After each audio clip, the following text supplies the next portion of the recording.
Ganyan na ba tayo kawalang hiya ngayon? There's no transparency. There's no transparency whatsoever. Nakita namin yan ni Secretary Vince. Tinago lahat. And they are just so comfortable doing it. They're not afraid.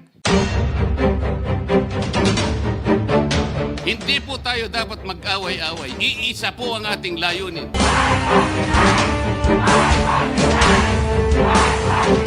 Bongbong bangag yan. May drug addict tayo na presidente. I can rot in prison for my country. I am not a Filipino for nothing.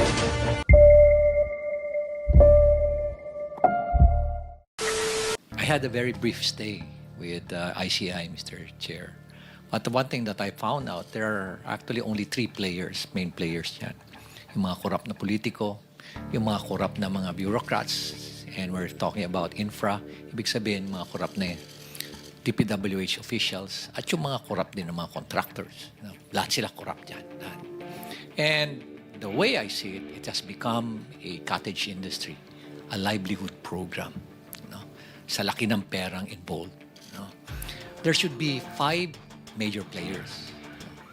Yung funder, which usually yung mga lawmakers, the DPWH at yung mga contractors, local government at yung community.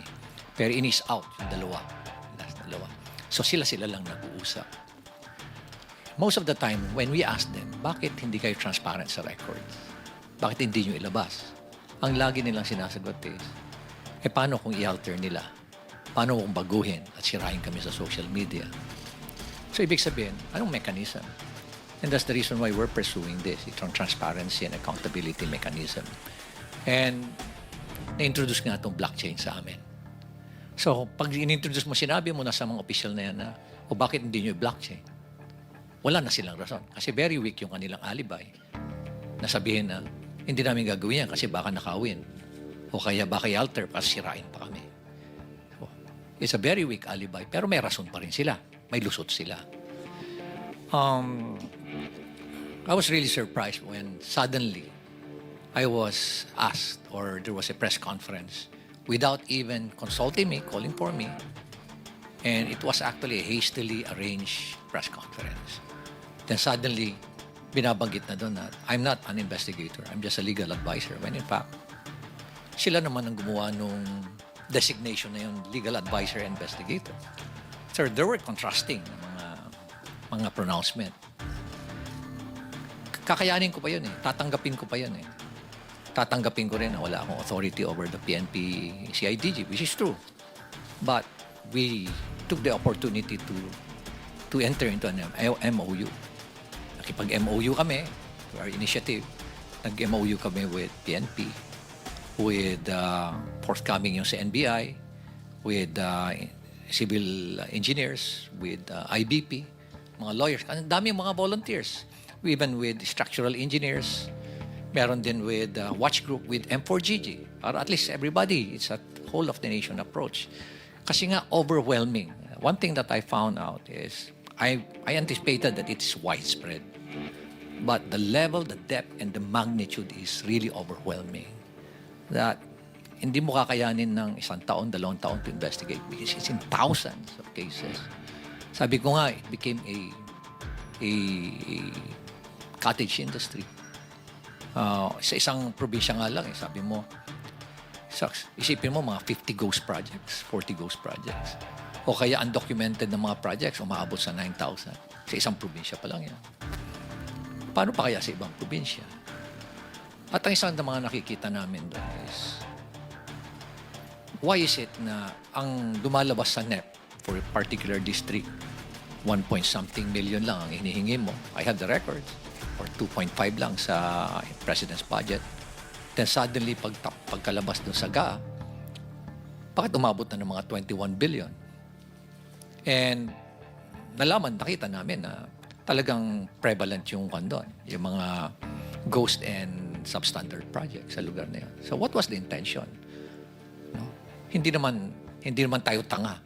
Nangyayari dito lumalabas na tanga ang Pilipino, kaya pabayaan mo na lang sila. Hindi na nila mapapansin yan. Nakakainsulto isipin. Nakakainsulto. Okay. Balikan ko uli yung press con na yan. Nilabas. And then suddenly, tinabi na may conflict naman ako being the mayor and at the same time being a member of the ICI. By the way, I'm not a member of the commission. I'm not a commissioner there. In fact, sila nga yung gumawa ng workaround nun na legal advisor investigator. Pero inis out na ako dun eh. Tinanggal na nila lahat. And then suddenly, here comes a below the belt naman na accusation na ay dahil merong project si Diskaya dun at maanomalyang tennis court. Ay, sobra na yan. Eh, yun na hindi ko matake. Di ba? Parang pinapalabas mo pa na korap ako. Ay, yan na. Mag-aaway na tayo dyan. Ano? Sa unang-una, sabihin ko nga, kung bulok ba ako, lalabanan ko yung mga very powerful na tao dyan. Di ba? You have to make sure that you have the moral ascendancy bago mo labanan yung mga tao. Otherwise, masisira ka din. So nonetheless, I think I struck a nerve. No? I don't like to, expound further. Basta I believe I struck a nerve or several nerves na they panic at kaya ganun ngayon nangyari. So, I would like to end yung aking experience niya sa ICI. But one thing that I can say is that there's no transparency. There's no transparency whatsoever. Nakita namin yan ni Secretary Vince. Tinago lahat. No? And they are just so comfortable doing it. They're not afraid. Imagine, hindi man lang nila naisip na paano ang taong bayan. Nakaka-insulto pa. At ito nga, lately nga, sinabi pa na yung involved na congressman dyan, si Saldico, he did not abandon it. It was a sacrifice. My God! Huh? Nagdakaw ka ng bayan, kasi sasabihin mo, it was a sacrifice on your part. And it's not an abandonment. Ganyan na ba kababa yung standard natin sa Kongreso, Mr. Chair? Huh? Ganyan na ba tayo kawalang hiya ngayon? Huh? Manhid, diba? Napaka callousness, hypocrisy. At nakaka-insulto sa mentalidad natin Pilipino. So from there, Mr. Chair, please allow me to read my position paper on why we're pursuing this blockchain initiative. Go ahead. This will just take about 5 minutes, Mr. Chair. Thank you for inviting me to share my perspective as a local chief executive and as someone who has consistently advocated for transparency, accountability, and integrity in public service. The core of our initiative is simple. The entire country has been in the public eye, nationally and globally, in another corruption scandal. And I would like to emphasize the word another, paulit-ulit, because it reflects how often we find ourselves repeating this painful cycle and how deeply rooted corruption is in our country today. It's structural. It's systemic. It's highly syndicated and well-organized, Mr. Chair. Tama na. Enough is enough.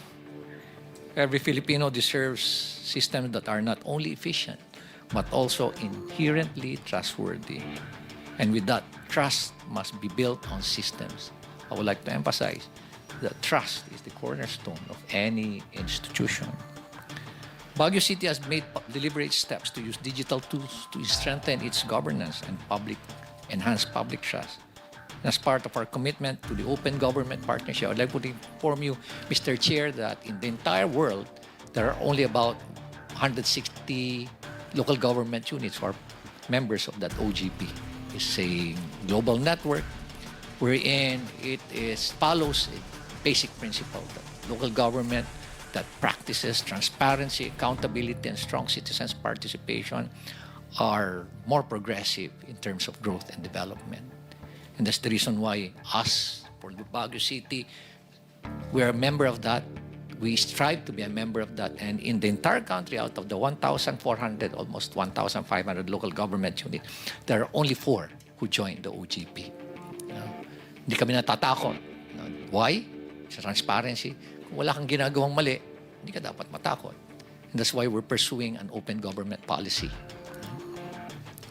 We're now partnering with Bayani Chain. Kita niyo ho itong mga napakabatang bata. Itong dalawa. Ito. Yan si Jello at si Alfred and Paul and the rest of the team. They approached me. We piggyback dun ho sa DBM para hindi ho kami gumastos. And one thing we told them is, make us as your value chain. Pag sinabi niyong Baguio City, then maraming local government na mag-strive also at tayo na. This partnership aims to strengthen public accountability, provide permanent audit trails, and promote participatory governance. And we are going to go live 2 weeks from now. Magkakaroon na ho kami ng, or next week, baka magkakaroon na ho kami ng capacity building today, and we go live on October 15. Yes. Mayor, how long was the process from sinimulan niyo yung partnership till mag-go live po kayo? Almost 1 month, Mr. Chair. Only 1 month? Yes, Mr. Chair. Wow. Kasi yung titingnan mo, from a very layman's perspective, madali lang ho lahat eh. Ang pinakamahirap po is, yung mindset na, are you willing to open to be transparent, Oho. to be open, to open your data, all this critical information, program of work, bill of quantities, contract, yung bidding documents, bid documents. Yung mga yan, yung mga critical na mga designs, yung binanggit nyo kanina, technical plans, are you willing to open it up? Us in the city of Baguio, we're very much willing.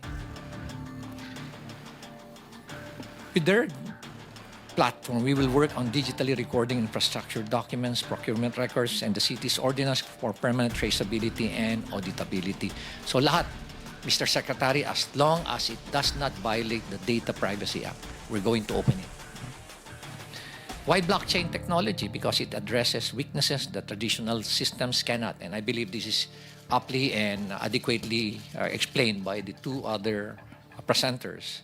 Since we signed the MOA, we've been preparing the necessary documents and records that will be placed in the chain. And we are also conducting knowledge sharing sessions and training for our personnel so that this innovation is not only technology-driven, but people-driven. Kaya nilalabas na namin sa MANCOM meeting namin yan.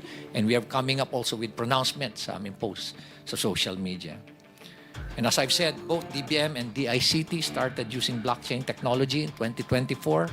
Nagpipigibak lang ho kami kay Secretary Mina Pangandaman. Thank you very much, DBM. Yeah.